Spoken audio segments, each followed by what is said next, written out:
اور جو ہے یہ تین طرح کی اس کی انٹرپریٹیشن دنیا میں پائی جاتی ہے. ایک وہ جو خالصتاً روحانی مذہبی آپ کہتے ہیں، اور جیسے ایک حدیث ہے رسول پاک کی، اگر کوئی خواب میں مجھے دیکھتا ہے تو اس پر شک نہ کرو کہ میں نہیں مجھے نہیں دیکھا کسی اور کو. بے شک.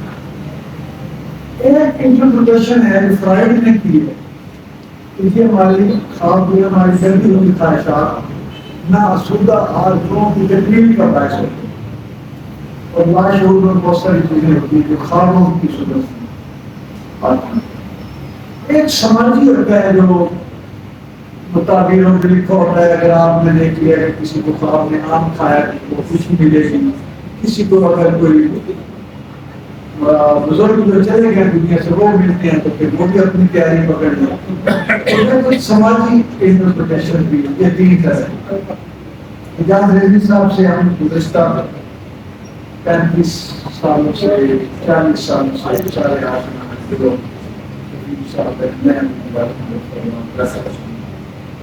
ان کا جو کردار ہے یہ بھی دیکھنا ہوتا ہے کہ کسی نے ہمیں سے بات کی ہے، یہ بھی ہمیں ہمارا دین بتاتا ہے اور سنت بھی ہے کہ یہ قول و فعل میں کیسا، امانت میں کیسا، وعدے میں کیسا. تو رضوی صاحب کو میں نے زندگی میں کبھی نہ ان کو کبھی جھوٹ بولتے ہوئے دیکھا، نہ کبھی وعدہ کی بے وفائی کرتے ہوئے دیکھا، نہ کبھی کسی دلوں کوئی بات کو بڑھا چڑھا کے نہ تھا. اپنوں کی گواہی ہے نا ریفرنس. آج آپ گورے کے پاس امریکہ میں جو ڈاکٹر لینے جائیں وہ کہتے ہیں ریفرنس بنائیں، پھر ان سے پوچھتے ہیں یہ اللہ نے ریفرنس بنائے ہوئے اللہ نے کہ یہ کس طرح آپ کس کے ساتھ کھڑے ہو گیا، کس کے پیچھے ہو گیا، اپنے اپنے بتائیں لیڈرس. تو ہم جو ظاہر ہے کہ ہم برادری ہیں ان کی، دوست بھی ہیں، احباب ہیں. کوئی بھی شخص جو ہے ان کو میرا نہیں خیال کوئی بہت بڑا جھوٹا گھٹیا آدمی ہوگا تو ان کے بارے میں کوئی مشکوک بات کرے گا کیونکہ یہ بڑے اوپن ہیں کھلے. اب جب انہوں نے ایک خواب دیکھا تو اس کی دو صورتیں ہو سکتی ہیں. انہوں نے خواب میں رسول پاک صلی اللہ علیہ وسلم کی زیارت ہوئی، ساری تفصیلات نہیں سے سنی. انہوں نے ان کو بلوایا اور ایک پیغام دیا کہ آپ جا کے کسی طریقے سے بھی اپنے جو پاکستان کے جو لوگ ہیں وہاں پہ جو حکمران ہیں، طاقتور لوگ ہیں، جو ریاست کو چلانے والے ہیں، ان تک میرا یہ پیغام پہنچا. تو میں نے پہلے سنا آپ کے بعد سننے کا موقع ملا. اور اس میں آپ کی میں جانے سے پہلے ان کے رہنے کا اعتبار اس میں بھی، اور ابھی میں نے دیکھا وہ ایسا ہے کہ جیسے یہ واقعہ ان کو یاد ہو گیا، اس طرح یاد ہو گیا اور وہی کا بات جو تھا تو اسی طرح تھا. اب سرکار کے حوالے سے جو یہ کہا جاتا ہے، ان کے حدیث کا حوالہ دیا جاتا ہے کہ اگر میں خواب میں کسی کو میری اجازت کوئی کرے تو کوئی جھوٹ نہیں ہو سکتا، کیونکہ شیطان جو ہے وہ میرا جھوٹ جو ہے وہ نہیں کھا سکتا. اس طرح کا کوئی ہوتا ہے. شاہ صاحب نے دونوں طرح سے موضوع کو کھولا. بظاہر طور پر یہ موضوع نہیں ہے، یہ تو ہماری عقیدت کا معاملہ ہے، لیکن انہوں نے جو اس کی پتہ کھولی ہے کہ یہ ایسے بھی ہو سکتا ہے، ایسے بھی ہو سکتا ہے. یہ ایک بات ہے. بنیادی طور پہ جو شاعر و ادیب ہوتے ہیں ان کے جو دل ہیں وہ باقی لوگوں سے زیادہ سافٹ ہوتے ہیں، اور ان پر چیزیں وہ ان کو محسوسات جو ہیں وہ زیادہ یعنی قوت ہوتی ہے. آپ سے صرف کام میں تشریف لانا. میں اس حوالے سے دو واقعات جو ہے آپ سے عرض کروں گا. مجھے موقع مل گیا ہے. یہ میرا مقصود بھی اسی طرح کہا تھا کہ جس طرح وکیل صاحب نے میرے والد صاحب جنہیں میں وکیل صاحب کہتا ہوں وہ آپ میں خواجہ ویس کرنی کے مرید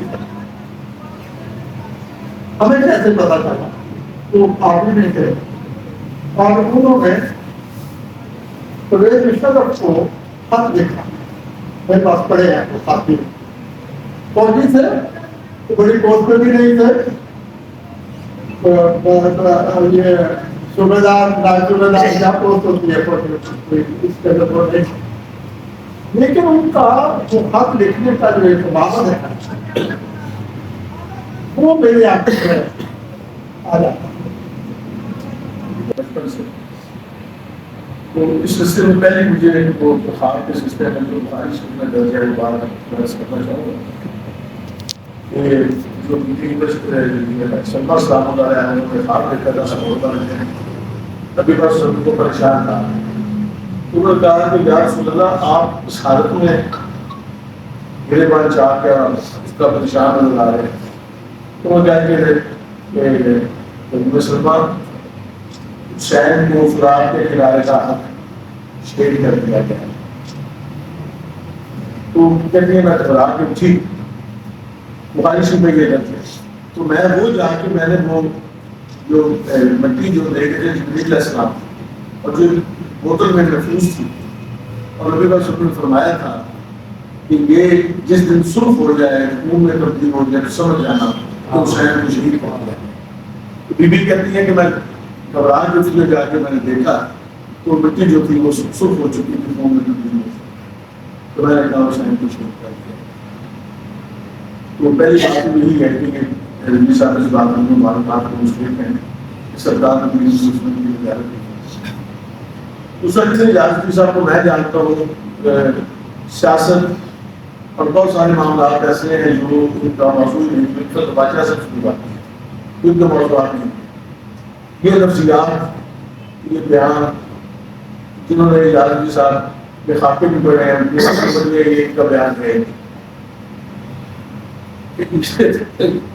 کیونکہ واقعی کو میں نے جو خاکہ لکھا تھا اس میں لکھا تھا یہ خواب کی تعبیریں بھی بلاتے ہیں مالی معاملات پر کرتے ہیں. تو یہ کیسا پہلو ہے جو شخصیت کا جو دوسرے کا چھپا ہو. میں اعجاز رضوی خواب دیکھتا ہوں کہ میرے سرحانے دو نوجوان کھڑے اور مجھے نام لے کر مخاطب کرتے ہوئے کہتے ہیں کہ اعجاز رضوی آپ کو بلایا گیا ہے. وہاں جانے سے پہلے آپ ہر اس شخص سے جس نے آپ کو تکلیف یا رنج دیا ہو اسے دل سے معاف کر دیں اور خود بھی ہر اس شخص سے معافی کے طلبگار ہو جس کو آپ نے کچھ کہا. بس دل کو صاف اور روح کو مصفا کر لیں. اس کیفیت کے کچھ دیر بعد پھر انہوں نے کہا کہ اب چلیں. پھر وہ مجھے بازوؤں سے پکڑ کر پرواز کر جاتے. میں دیکھتا ہوں کہ میرا جسم تو میرے بیڈ پر ہے. میں کہاں جا رہا ہوں؟ میں دیکھتا ہوں کہ میرا جسم تو میرے بیڈ پر ہے. میں کہاں جا رہا ہوں؟ نوجوان مجھے بازوؤں سے پکڑ کر پرواز کرتے ہوئے ایک قدیمی مسجد میں اتر جاتے ہیں. قدیمی مسجد میں بہت لوگ ہیں. نوجوان چل پھر رہے ہیں. کافی شور ہو رہا ہے. کوئی بیٹھ رہا ہے, کوئی اٹھ کر دیکھ رہا ہے. لگتا ہے کسی کا انتظار ہو رہا ہے. پھر یکدم خاموشی چھا جاتی ہے. سب ادب سے بیٹھ جاتے ہیں. تو میں دیکھتا ہوں کہ سامنے کسی اونچی جگہ پر رسول اللہ صلی اللہ علیہ وسلم تشریف فرمائیں اور فرماتے ہیں قاصد تو موجود ہیں, انہیں آگے لے آئیں. لوگ مجھے دیکھتے ہیں اور مجھ سمیت سب لوگ رسول اللہ کی طرف متوجہ ہو جاتے ہیں. ایک شخص بڑھ کر مجھے آگے لے جاتا ہے. آپ کے سامنے میں آپ کے سامنے بیٹھ جاتا ہوں. آپ مسکراتے ہیں, پھر چاروں طرف دیکھتے ہیں اور مخاطب ہوتے ہیں. سنیں اور غور فرمائیں. پھر خاموشی ہو جاتی ہے. پھر مخاطب ہوتے ہیں. بسم اللہ الرحمن الرحیم. پاکستان بننے سے 23 سال پہلے میں نے محمد علی جناح سے ملاقات کی تھی اور ان کو مسلمانوں کے لیے الگ ملک بنانے کی ذمہ داری دی تھی۔ وہ اقتدار اور لالچ دونوں سے بچے رہے اور ثابت قدم رہے، سو پاکستان بن گیا۔ پھر خاموشی۔ اب میری بات سنیں اور غور کریں۔ خاموشی توڑتے ہیں۔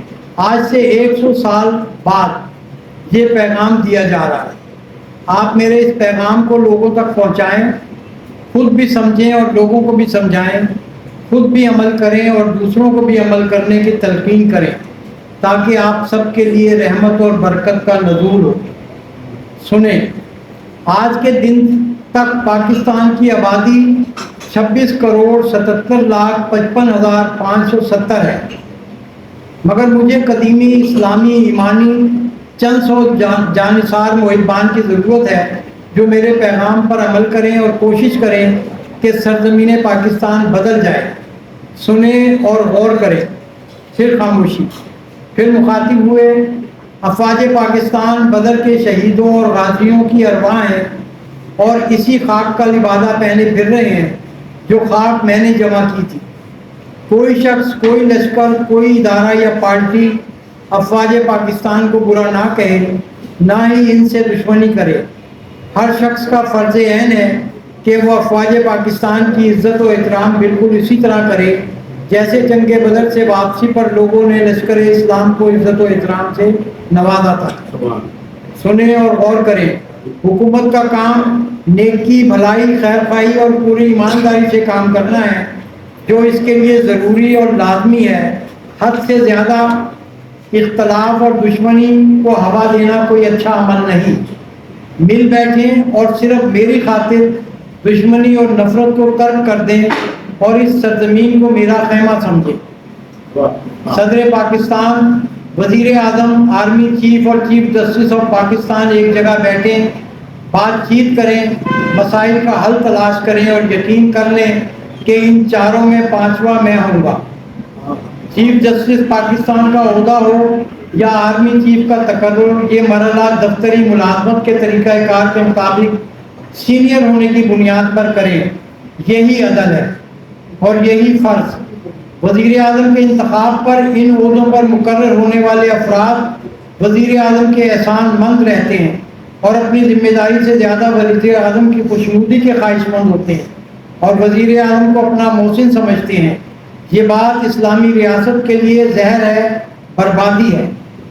افواج پاکستان کے بڑے عہدیدار اور تمام اسمبلی ممبران پر لازم ہے کہ وہ کسی ذات، برادری، فرقے، نظریے کے نمائندے ہونے کی نشاندہی نہ کریں اور فوری طور پر اپنے نام کے ساتھ لگے تمام صاحب کے اور لاحق کے جو قومیت، عقیدے، فرقے یا کسی ذات، برادری کے نمائندے کرتے ہوں ختم کر دیں۔ صرف نام کا استعمال کریں۔ یہی میری سنت ہے اور سنت پر عمل پیرا ہونے کا پہلا قدم بھی۔ عدل و انصاف قائم کرنا ہر جج، جسٹس اور چیف جسٹس کا فرض ہے۔ کسی سے ڈرنا، خود کو اپنی عزت و وقار میں اضافے کی خواہش کرنا، کسی دباؤ کی وجہ سے اپنی عزت سے اور وقار کو بچانا، خود کو اعلیٰ و عرفہ ثابت کرنا عدل کی کرسی پر بیٹھنے والے کے لیے حرام ہے۔ عدل و انصاف، صرف عدل ہی آپ کا کام ہے، باقی سب عبث ہے۔ اعلیٰ عدلیہ یا جسٹس کی فرمائش پر یا اعتراض ہونے پر ہرگز جج جسٹس کو تبدیل نہ کریں۔ قانونی طور پر جج، چیف جسٹس کسی بھی ریٹائرڈ جج یا چیف جسٹس کو یا عدالتی اہلکار کو بطور وکیل عدالت میں پیش ہونے سے روک دے۔ تمام چھوٹی بڑی عدالتوں کے جج، جسٹس یا چیف جسٹس اگر کسی بدعنوانی یا خیانت میں ملوث ہوں تو ان کے لیے ریاست کی جانب سے سزائے موت مقرر کی جائے۔ افواج پاکستان کے سربراہ اپنے تمام مخالفین اور حاسدین کو معاف کر دیں۔ ان تمام قیدیوں کو جو ان کے حکم، ان کی تائید پر پکڑے گئے اور قید ہوئے، ان سب کو رہائی عطا کریں اور حکم کو میری جانب نسبت دیں اور اجر عظیم کے حقدار بنیں۔ موجودہ حالات میں سرزمین پاکستان کو ہندوستانی افواج سے زیادہ ایرانی اور افغانی افواج اور لشکروں سے خطرہ ہے۔ جانی نقصان کا اندیشہ بھی ہے۔ اس لیے تیاری کی حالت میں نہیں بلکہ تیار رہیں یا کچھ عرصے کے لیے سرحدوں کو مکمل بند کر دیں، یوں بطور ریاست دشمن آپ پر واضح ہو جائیں گے۔ دنیاوی قانون کو میرے حکم پر فوقیت نہ دیں، صبر و شکر کا دامن تھامے رکھیں، مشکل وقت گزر جائے گا۔ سرزمین پاکستان میں رہنے والے ہر مرد، عورت اور بچے میرے محبان ہیں۔ وہ خیر و برکت کے لیے، اپنے ہر مسئلے کے حل کے لیے گھر، آنگن، دیوار، چھت اور جہاں تک پہنچ ہو وہاں تک میرے نام کا ایک دیا روشن کریں اور صحت و سلامتی کی خیر و برکت اور خوشحالی حاصل کریں۔ مجھ سے محبت اور نسبت کے لیے لفظ غلام اور عاشق کا استعمال ترک کر دیں۔ مجھ سے محبت اور نسبت کے لیے صرف محب کا لفظ استعمال کریں اور اس کے لیے سرکاری حکم نامہ جاری ہونا چاہیے۔ بچوں اور خواتین سے چھیڑ چھاڑ اور بدسلوکی کی سزا موت مقرر کریں۔ دنیا کی پرواہ نہ کریں، پرسکون اسلامی معاشرے کے لیے اپنے قوانین خود بنائیں۔ خواتین تسمے والے بوٹ نہ پہنیں، نہ ہی مردانہ حلیہ بنائیں، تاکہ دشمن اسلام کی جانب سے جو گرا بطور مسلمان خاتون ان کے نصیب پر لگائی گئی ہے وہ کھل جائے اور وہ تمام آسانیاں اور آرام و آسائش انہیں مل سکے جس کے لیے وہ سرگرداں ہیں۔ پھر خاموشی کے بعد مخاطب ہوتے ہیں، سنیں اور غور کریں۔ ہجرت یہ نہیں کہ اپنے مال و اسباب کے بلبوتے پر تمام آسائشوں کے ساتھ کسی جگہ پر ہجرت کر جائیں۔ ہجرت کا مطلب ہے ظلم اور زیادتی کے دائرے کو توڑ کر عدل و انصاف کی راہ پر چلیں۔ پھر گہری خاموشی، پھر مخاطب ہوئے ملاوٹ، پھر مخاطب ہوئے ملاوٹ کرنا سب سے بڑا گناہ ہے، خصوصاً دودھ کی ملاوٹ۔ دودھ میری پہلی خوراک تھی، اس کی تخلیق اللہ تعالیٰ کی خاص کرم نوازی اور حیات نو کے لیے ایک تحفہ ہے۔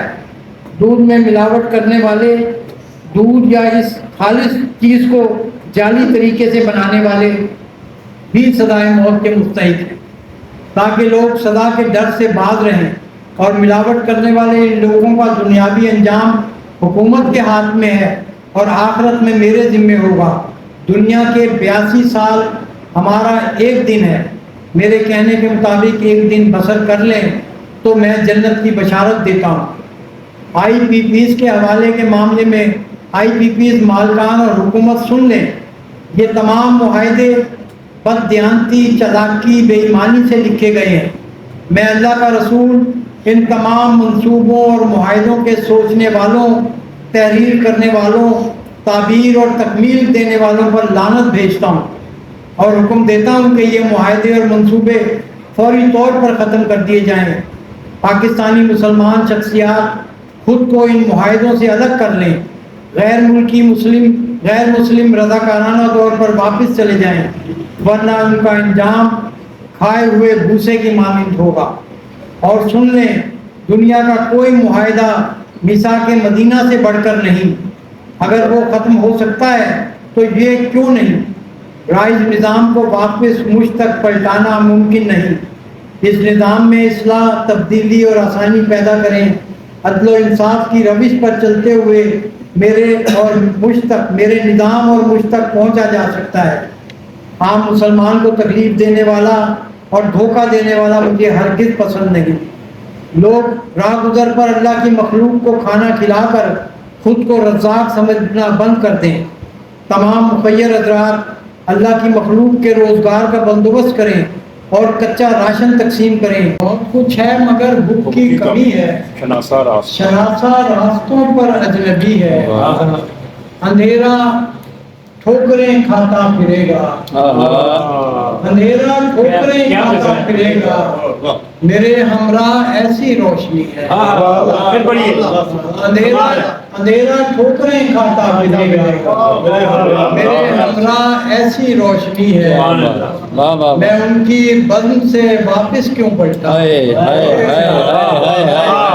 ان کی بزم سے واپس کیوں پلٹا، چوبنسی ہے مگر حکم نبی ہے، میں ان کی بزم سے واپس کیوں پلٹا، چوبنسی ہے مگر حکم نبی ہے۔ سنیں اور غور فرمائیں یہ قاصد، سنے اور غور فرمائے یہ قاصد، میرا خطبہ ہے یہ چارہ گری ہے، میرا خطبہ ہے یہ چارہ گری ہے، میں ان کے روبرو ہوں جسم سے دور، میں ان کے روبرو ہوں